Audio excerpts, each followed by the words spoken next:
नमस्कार, बहुत स्वागत आप सभी का। मैं हूं आपके साथ सौरभ शर्मा। नमस्कार, आपके साथ मैं हूं मीनाक्षी जोशी। आज देश को नए उपराष्ट्रपति मिल जाएंगे। अब से 1 घंटे के बाद सुबह 10 बजे से संसद परिसर में उपराष्ट्रपति के चयन की प्रक्रिया शुरू हो जाएगी। वोट डालने शुरू हो जाएंगे और आज देर शाम तक ही नतीजे भी आ जाएंगे।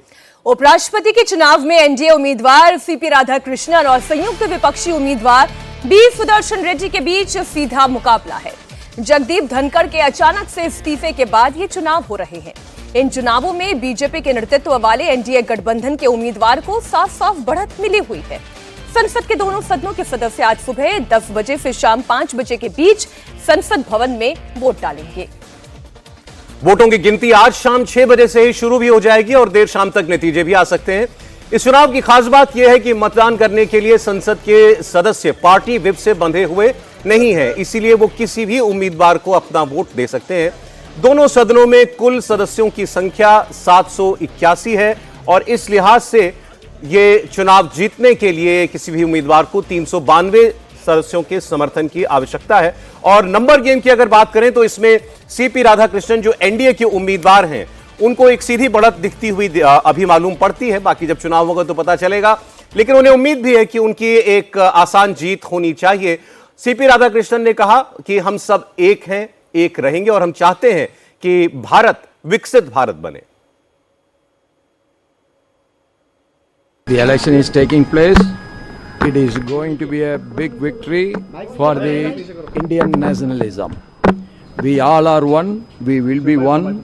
India, we want to be the Viksit Bharat, and all the victory will lead towards that. आज के चुनाव में एनडीए का पलड़ा वोटिंग से पहले ही भारी दिख रहा है। आंकड़े हम आपको दिखाएंगे, लेकिन उससे पहले जो हलचल चल रही है वो जरा आपको बता दें।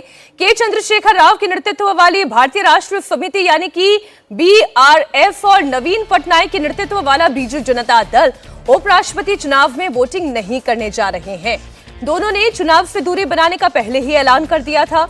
वहीं अकाली दल भी वोटिंग से दूर रहेगा। बीआरएस की राज्यसभा में 4 सांसद हैं, तो वहीं बीजू जनता दल के राज्यसभा में 7 सांसद हैं, जबकि अकाली दल के लोकसभा में 1 सांसद है।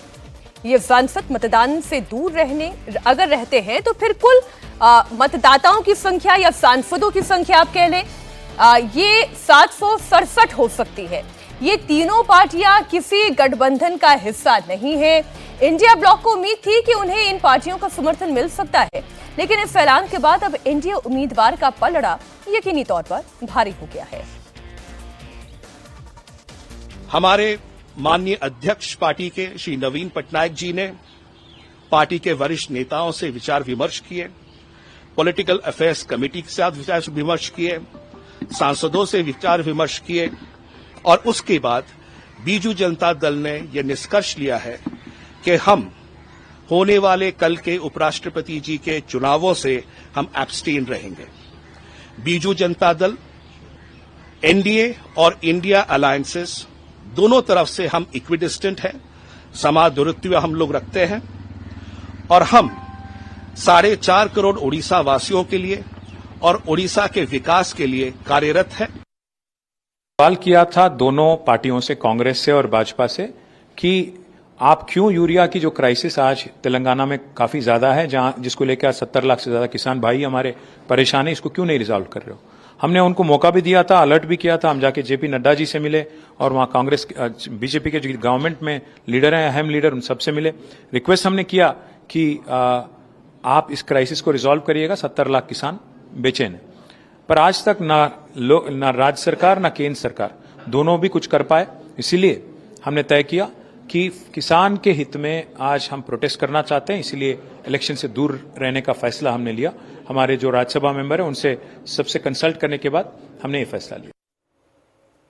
तो 3 पार्टियों ने अपना रुख अब जाकर के साफ किया है एन वक्त पर कि वो चुनाव में हिस्सा नहीं लेंगे। इसमें एक बार फिर आपको बता दें, बीजेडी के 7 सांसद हैं, बीआरएस के 4 और अकाली दल के 1 सांसद हैं। अब ये चुनाव में हिस्सा नहीं ले रहे हैं। हमारे साथ स्टूडियो में 3 मेहमान इस वक्त मौजूद हैं उपराष्ट्रपति चुनाव पर बात करने के लिए। सीनियर जर्नलिस्ट अजीत द्विवेदी जी, आरती टीकू सिंह जी और राहुल महाजन जी, बहुत स्वागत है आप सभी का। इस चुनाव में जैसे हम पहले आपसे कह रहे थे कि अभी कागज पर संख्या बल देखें तो कॉन्टेस्ट दिखाई नहीं देता। हालांकि अगर आप 2022 के उस चुनाव को याद करें जब जगदीप धनखड़ के सामने ऑपोजिशन की मार्गरेट अल्वा थी, तो उस वक्त जो अंतर था दोनों खेमों का वो काफी ज्यादा था। 346 वोट से जगदीप धनखड़ की जीत हुई थी। इस बार इंडिया ब्लॉक और एनडीए इनके बीच में अंतर लगभग 100 कुछ वोटों का मालूम पड़ता है और इसीलिए ऑपोजिशन इस चुनाव को एक क्लोज कॉन्टेस्ट बनाना चाहता है और इन तीन पार्टियों के चुनाव से बाहर बैठने को लेकर के ऑपोजिशन काफी उत्साहित है। कल कांग्रेस पार्टी ने प्रतिक्रिया देते हुए कहा कि ये वो दल हैं जो पिछले कई मौकों पर सत्ताधारी पक्ष का साथ दे रहे थे। अचानक इनका वोटिंग में हिस्सा न लेना क्या आने वाले दिनों के लिए कोई खतरे के संकेत सरकार के लिए दे रहा है, ऐसा उनको लगता है। लेकिन आपकी नजर अजीत जी इस चुनाव में किस चीज पर खास होने वाली है देखने के लिए? देखिए, उपराष्ट्रपति का चुनाव या राष्ट्रपति का चुनाव कभी भी बहुत ऐसी दिलचस्पी का चुनाव नहीं होता है। वो जो सत्ता में रहता है वो चुनाव जीतता है। इसमें कुछ भी अभी हम लोग जो आंकड़े देख रहे हैं, हम लोग सब एकदम स्पष्ट बहुमत है एनडीए के उम्मीदवार के पक्ष में है। इसके पहले हम सिर्फ एक आंकड़ा आपको बता दें कि जब एचडी देवगौड़ा की सरकार थी तब भी उस सरकार के भी उपराष्ट्रपति के उम्मीदवार जीत गए थे। उस सरकार ने भी जिनको उम्मीदवार बनाया था उपराष्ट्रपति का वो भी जीत गए थे। तो ये कहना या इस बात के लिए इस बात पर तैयारी करना अपोजिशन की तरफ से, खैर चुनाव है वो तैयारी कर रहे हैं कि नरेंद्र मोदी ने जो उम्मीदवार चुना है उसको हरा देंगे या उसमें कोई उलटफेर हो सकता है, कोई बहुत क्रॉस वोटिंग करा देंगे, ये नहीं होना है। ऐसा वो भी नहीं सोचते? नहीं, सोचना नहीं चाहिए है। हालांकि सोचने में क्या है, सोच तो सकते ही हैं। सोचा है तभी तो ऐसा कुछ अभी प्लानिंग कर रहे हैं ये लोग। लेकिन जो सबसे छोटी, जो सबसे अस्थिर सी सरकार थी, एचडी देवगौड़ा की सरकार थी, उस समय जनता दल को बहुत कम सीटें आई थी, कोई 60 वाट 65 इस तरह की सीटें थी। उनका भी उपराष्ट्रपति का उम्मीदवार जीत गया था। मेरी नज़र सिर्फ इस बात पर है कि जीत का अंतर कितना रहता है, किस तरह का रहता है। देखिए, आपने ठीक कहा कि वो जगदीप धनखड़ साहब की जीत का अंतर सबसे बड़ा था। वो उनको 70% के करीब वोट मिले थे, 75%, 70% से ऊपर कह रहे थे वो, 70% से ऊपर वोट उनको मिला था। और सिर्फ एक ही ऐसा हमको ध्यान आ रहा है चुनाव अभी 20-25 साल में, 30 साल में, जिसमें सत्तारूढ़ दल के कैंडिडेट को 60% से कम वोट आया था। वो चुनाव था भैरव सिंह शेखावत जी का, हमको लगता है 2002 का चुनाव था। अपोजिशन के कैंडिडेट थे सुशील कुमार शिंदे। उसी समय 60% से कम वोट आया था सत्तारूढ़ दल को। तो बस अब ये हम लोगों की, हमारी दिलचस्पी सिर्फ ये जानने में है कि 60% से ज्यादा वोट आते हैं, कितने ज्यादा वोट सीपी राधाकृष्णन कितने वोट से जीतते हैं ये देखना। मतलब 60% से कितना ज्यादा या 60% या 60% से नीचे आता है। विपक्ष होपफुल है राहुल जी। विपक्ष को ये लग रहा है कि अगर थोड़ी क्रॉस वोटिंग हो जाती है तो ऐसी परिस्थिति में उनका नंबर गेम भी हो सकता है लकी साबित हो। नहीं, लकी तो कुछ साबित नहीं होगा। हाँ, ये बात है कि जो वो 324 वोट जो वो सोच रहे हैं कि उनके कैंडिडेट को पड़ेंगे रेड्डी साहब को, उससे अगर ज़्यादा वोट पड़ते हैं तो एक बात ये ज़रूर आएगी कि कहीं ना कहीं जो एनडीए का खेमा है, जो एनडीए के साथ लोग खड़े दिखाई देते हैं, उसमें कहीं ना कहीं फूट है। तो यही विपक्ष का जो है वो गेम प्लान रहेगा। वरना ये चुनाव तो बिल्कुल साफ साफ है कि जो सत्ताधारी दल है उनके जो राधाकृष्णन है वो जीतने वाले हैं। ये साफ है, गणित भी साफ है। वाईएसआर कांग्रेस ने भी अपना साफ कर दिया है जो उनका मत है। दूसरे लोगों ने भी अपने मत लगभग साफ कर दिए, जैसे अभी बताया भी रहे थे कि लगभग साफ है सारा कुछ। तो सिर्फ जो विपक्षी दल है वो ये दिखाने की कोशिश करेगा कि आपके खेमे, अगर होता है ऐसा, ये उल्टा भी हो सकता है कि विपक्षी खेमे के बहुत सारे जो उनके असेसमेंट है उससे वोट वहां से क्रॉस वोटिंग हो जाए, वहां से क्रॉस वोटिंग, क्योंकि कोई व्हिप जारी नहीं होता इस चुनाव में, कोई भी कहीं वोट कर सकता है, सीक्रेट बैलेट है, सब कुछ है। तो ऐसा देखा गया, पहले भी चुनावों में ऐसा देखा गया है उपराष्ट्रपति के कि क्रॉस वोटिंग हो जाती है। लोग जो है अपने हिसाब से, जैसे अब कोई तमिलनाडु से इसमें एक कैंडिडेट है, एक दूसरे कैंडिडेट है, मतलब तेलंगाना से है, तो इस तरह के कैंडिडेचर में वहां पे रीजनल जो सेंटिमेंट्स हैं वो किस तरह के होते हैं, ये सारी चीजें वो पार्टी विप से बंधे हुए नहीं है। और आप जो अपोजिशन कैंडिडेट है रेड्डी साहब, वो तो खुल के अपील कर रहे हैं कि सांसद जो है पार्टी लाइन पर ना सोचें, वो अपनी अंतरात्मा के आधार पर मतदान करें। तो उनको आत्मा की आवाज पर इस वक्त ज्यादा भरोसा है कि लोग वोट करेंगे, उनके लिए एनडीए का खेमा टूटेगा। दोनों ही पक्ष इस बात को लेकर के भी बहुत कॉशियस रहे, चौकस हैं कि हमारा कोई वोट इनवैलिड भी नहीं होना चाहिए। पिछले चुनाव में 15 वोट इनवैलिड हुए थे।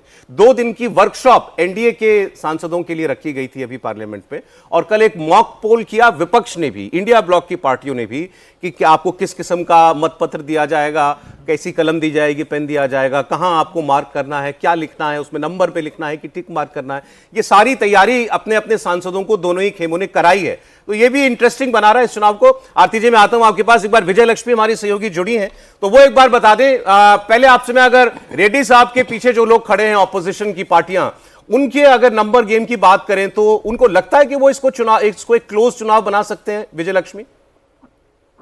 देखिए सौरभ, हालांकि विपक्ष के जिन सांसदों से कल बात की मैंने मॉक पोल के दौरान, उन्होंने कहा क्रॉस वोटिंग जरूर होगी और उन्हें उम्मीद है कि उनका जो कैंडिडेट है वो ज्यादा क्योंकि जुडिशियल बैकग्राउंड से आते हैं, सेक्युलर क्रेडेंशियल्स हैं, तो उनको लगता है ठीक, ये देखिए, उनकी उम्मीद है सेक्युलर क्रेडेंशियल्स की। आप बात कर ले, और उम्मीद तो कुछ भी की जा सकती है। बात अजीत जी ने यहीं से शुरू की, उम्मीद करने को तो आप कुछ भी कर सकते हैं। लेकिन आरती जी, जो अभी तक संख्या बल का गणित है वो तो ये साफ कह रहा है कि यहाँ पर एनडीए की जीत पक्की है। अब बस अंतर कितना रहता है, नजर इस बात पर है। बिल्कुल मीनाक्षी, ये साफ है कि कैंडिडेट जो चुना जाएगा वो एनडीए का ही होगा, क्योंकि उनके पास नंबर ज़्यादा है। लेकिन मुझे लगता है ये वाला जो पर्टिकुलर वाइस प्रेसिडेंशियल इलेक्शन है ये इंटरेस्टिंग है, क्योंकि बीजेडी जिन्होंने ओपनली पिछली बार सपोर्ट किया था, इस बार एब्सटेन कर रही है। बीआरएस इस बार एब्सटेन कर रही है। तो क्या ऐसा गणित है या क्या सिचुएशन है, क्या इंडिकेट कर रहा है कि ये ओपनली एब्सटेन कर रहे हैं और बोल रहे हैं कि नहीं पार्टिसिपेट करेंगे? इसलिए थोड़ा सा कंटेस्ट जो है मुझे लगता है इंटरेस्टिंग है। बहुत ज़्यादा मुश्किल नहीं लग रहा है एनडीए के लिए, लेकिन क्रॉस वोटिंग, चूंकि ये सीक्रेट बैलेट है, चूंकि ऐसे प्रेसिडेंट्स रहे हैं 2017 में, 2022 में के इलेक्शंस में कि एनडीए के कैंडिडेट के फेवर में ऑपोजिशन के जो एमपीज हैं उन्होंने जाके क्रॉस वोटिंग करके उनको फेवर किया। क्या इस बार भी वो ऐसी सिचुएशन होगी? मुझे लगता है कि थोड़ा सा इस बार डिफरेंट दिखाई दे रहा है, क्योंकि कुछ पार्टी जो है ओपनली एब्सटेन कर रही। तो मुझे ये उम्मीद जरूर है कि एनडीए का ही कैंडिडेट जीतेगा। एक बार सचिन पायलट इस वक्त कुछ कह रहे हैं, वो आपको सुनाते हैं। किसी को मालूम नहीं है वो है कहाँ, उनका कोई वक्तव्य नहीं आया, वो दिखाई नहीं दिए। तो इस तरह जो पूरा पर्दा डाला गया है प्रकरण के ऊपर, ये बड़ा चौंकाने वाला है, आज से पहले कभी भी। और धनखड़ साहब बड़े दबंग व्यक्ति हैं, उन्होंने हर बात को अपनी बड़ी मजबूती से रखा। उनको लंबा समय, क्योंकि वो राजस्थान से हैं, हम बहुत लंबे समय से उनको जानते हैं, लेकिन वैसे व्यक्ति नहीं है कि अपनी बात बेबाकी से ना रखें। लेकिन क्या कारण रहे कि वो अचानक एकदम चुप हो गए और गायब हो गए, और सच्चाई सामने ही नहीं आ पा रही कि ये पद खाली क्यों किया गया। उनका कार्यकाल बचा था, उन्होंने अचानक इस्तीफा दिया। बहरहाल आज चुनाव होगा और हमें लगता है कि जो हमारे एनडीए के उम्मीदवार हैं उनको अच्छा समर्थन मिलेगा। यही राजनीति है। जब जगदीप धनखड़ अपनी चेयर पर थे तब यही विपक्ष था, जगदीप धनखड़ की आलोचना करते नहीं थकता था। और आज ये सवाल पूछ रहा है कि जगदीप धनखड़ कहाँ गए, बहुत समय से जानते थे। उन्होंने नाम बड़ी देर तक नहीं लिया, तो मुझे लगा ये राहुल गांधी के बारे में तो नहीं पूछ रहे हैं, कहाँ चले गए, क्यों नहीं है मुखरता से अपनी बात कहने वाले, कहाँ रहे अभी इस वक्त, कहाँ है? आपको मालूम है कहाँ है वो? ये एक तस्वीर जरूर वायरल हो रही है, उस पर आपने बड़ी लंबी चर्चा कर ली शो से पहले भी। वो जहां कहीं भी है कुशल मंगल से होंगे और वापस लौट कर तो भारत ही आना है। अनुराग ठाकुर क्या कह रहे हैं वो फिर आपको सुना देते हैं। अगर इसमें अपना मत अपना देता, लेकिन मेरा फिर भी मानना है गणित जो है वो एनडीए के उम्मीदवार सीपी राधाकृष्णन जी के हित में। सर, कांग्रेस और उनके साथ जो दल हैं उनकी तरफ से जो वाइस प्रेसिडेंट पद के उम्मीदवार हैं, उन्होंने कहा है कि मैं अपील करता हूं सभी सांसदों से कि पार्टी को छोड़कर देश हित में वोट किया जाए इस बार। इसीलिए सब लोग एनडीए के हित में वोट कर रहे हैं। अच्छा हुआ उन्होंने भी यही कहा। Thank you sir. Thank you. NDA के हित में बोलते हैं और अच्छा हुआ उन्होंने भी यही कहा। अनंत विजय जी भी हमारे साथ अब स्टूडियो में मौजूद है। किसकी तरफ ये इलेक्शन जा रहा है सर? अब इस पर बहुत ज्यादा चर्चा करने से बेहतर तो ये है कि कितनी क्रॉस वोटिंग हो सकती है, विपक्ष को क्या उम्मीदें हो सकती हैं, हम इस पर थोड़ी चर्चा कर लें। मुझे लगता है कि अगर पार्टी वाइज चर्चा करेंगे तो आनंद भी आएगा। ठीक है, जैसे हम दिल्ली के आसपास बैठे हैं तो दिल्ली से ही अगर चर्चा कर लें तो स्वाति मालीवाल का वोट कहाँ जाएगा? वो बोल चुके हैं, मतलब मेरे ख्याल से उन्होंने इंडिकेशन दिया एनडीए की तरफ जाए। अब इंडिकेशन देने की भी जरूरत नहीं है उनको, तो वो तो स्पष्ट रूप से बैठती कहाँ है राज्यसभा में, यही स्पष्ट है। हरभजन सिंह वोट देने आएंगे कि नहीं आएंगे? ये कई सारी चीजें हैं। एक कारोबारी जो पंजाब का राज्यसभा में प्रतिनिधित्व करते हैं, उनके बारे में भी खबरें चल रही हैं कि शायद वो वोट डालने ना आए। तो अगर गिनती गिनिएगा तो बहुत सारे धीरे धीरे कम होते जाएंगे। और मुझे लगता है कि राष्ट्रीय जनतांत्रिक गठबंधन की ये रणनीति है कि इस चुनाव में माहौल ऐसा बनाया जाए कि जिससे एक नैरेटिव बिहार में खड़ा हो सके कि इनकी तो ताकत ही नहीं है। तो ये तो फॉरगोन कंक्लूजन है कि राधाकृष्णन जी अभी महाराष्ट्र के जो राज्यपाल हैं, शाम को देश के उपराष्ट्रपति के लिए नोटिफिकेशन प्राप्त कर लेंगे, इसमें तो कोई दिक्कत ही नहीं है। सवाल यही है कि नैरेटिव बिल्ड हो पाता है कि नहीं हो पाता है बिहार चुनाव के लिए। मैं तो इसको बिहार चुनाव से जोड़ के देखता हूं सौरभ जी, क्योंकि ये चुनाव ऐसा नहीं है कि कितने वोट आ गए, क्या हो गए, अरे जीत तो गई। नैरेटिव बिल्ड हो पाता है कि नहीं हो पाता। एक तरफ जहां राष्ट्रीय जनतांत्रिक गठबंधन के नेता और उसके सर्वोच्च नेता बैठ के पार्टी के लोगों के साथ बात कर रहे हैं, और दूसरे व्यक्ति के बारे में आप पूछ रहे हैं कहां है। नहीं, सच में अब मुझे ये देखना है कि वो आज भी वोट डालने आते हैं कि नहीं आते। आना चाहिए, एक वोट तो कम हो जाएगा अगर नहीं होंगे तो। मतलब आना चाहिए, पूरे देश की अपेक्षा है, उनकी पार्टी की अपेक्षा तो होगी, उनके गठबंधन की अपेक्षा भी होगी, पूरे देश की अपेक्षा है कि आज इतने महत्वपूर्ण लोकतांत्रिक देश के चुनाव में नेता प्रतिपक्ष वोट डालते हैं कि नहीं डालते हैं। और ऐसा लगता मुझे है कि शायद, क्योंकि जीत हार का परिणाम सबके सामने है, तो शायद अगर नहीं डालेंगे तो बिहार चुनाव में ये एक बड़ा मुद्दा बनेगा। ये भी हो सकता है कि वो ना आए, आपको लगता है? मुझे मालूम नहीं वो कहाँ है। मैंने तो उनके दो तस्वीर देखी, एक स्कूटी चलाते हुए और एक दूसरी चलाते हुए। मुझे तो ये भी मालूम नहीं है कि वो नॉर्थ ईस्ट के किसी में है कि विदेश में है, कहाँ है, कोई आधिकारिक जानकारी हमारे पास सौरभ अनंत जी भी कह रहे हैं मुझे नहीं मालूम, और आप क्वेश्चन मेरे पे फेंक रहे हैं मुझे मालूम है या नहीं। चर्चा ये है कि वो मलेशिया गए हुए थे, वो कब वो लौटे कि नहीं लौटे इसके बारे में कोई जानकारी नहीं है। वो वहां गए भी कि नहीं गए ये भी कांग्रेस ने नहीं बताया। सरकार को तो मालूम होगा ना, इमिग्रेशन से गुजरे होंगे, सब कुछ मालूम। तो सरकार क्यों बताएगी सर? सरकार के पास यही काम है क्या कि वो राहुल गांधी को ट्रैक ऐसा नहीं है कि गायब हो गया। नहीं, गायब वाली ध्वनि तो कहीं से नहीं है। गायब होने वाली ध्वनि किसी की बात से थोड़ी आ रही है, परिदृश्य से अभी अनुपस्थित हैं, गायब नहीं है। उपराष्ट्रपति जैसे महत्वपूर्ण चुनाव के समय नेता विपक्ष, जब उनकी पार्टी के सर्वोच्च नेता मल्लिकार्जुन खड़गे, उनकी माताजी श्रीमती सोनिया गांधी, ये सब लोग कल संविधान सदन में अपनी पार्टी और अपने गठबंधन के लोगों को मॉक ड्रिल करा रहे थे वोट देने का। उस समय नेता प्रतिपक्ष वहां अनुपस्थित थे। हम ये बिल्कुल नहीं कह रहे हैं कि वो वहां घूमने चले गए, विदेश चले गए, हर अवसर पर चले जाते, बिल्कुल नहीं कह रहे हैं। हम तो सिर्फ ये देखते हैं कि नेता प्रतिपक्ष हर महत्वपूर्ण मुद्दे पर उपस्थित हैं या नहीं है। हमारा काम भी नहीं है अनुपस्थित थे, आज उपस्थित होते हैं या नहीं। अब 10 बजे से हम भी यही देखेंगे कि वो दिख रहे हैं या नहीं। इंपॉर्टेंट बात होगी। एक बार सर, एक बार मनोज तिवारी कुछ कह रहे हैं, बीजेपी के सांसद, सुन लेते हैं। ऑफ इंडिया मिलेंगे और उसके लिए आज वोटिंग है 10 बजे से। मुझे लगता है सबसे पहले प्रधानमंत्री जी वोट करने वाले हैं, तो उसके बाद हम सब वोट करेंगे और देश इंतजार कर रहा है। एक बहुत ही एक ऐसे व्यक्तित्व जो जिनके रग रग में राष्ट्रभक्ति प्रवाहित है, उनका अब तक का जीवन बहुत ही बेदाग और प्रेरणाप्रद रहा है। ऐसे सीपी राधाकृष्णन जी उपराष्ट्रपति बनेंगे, ऐसा हमारा विश्वास। क्रॉस वोटिंग की भी कोई आशंकाएं हैं सर इस बार? कोई नहीं।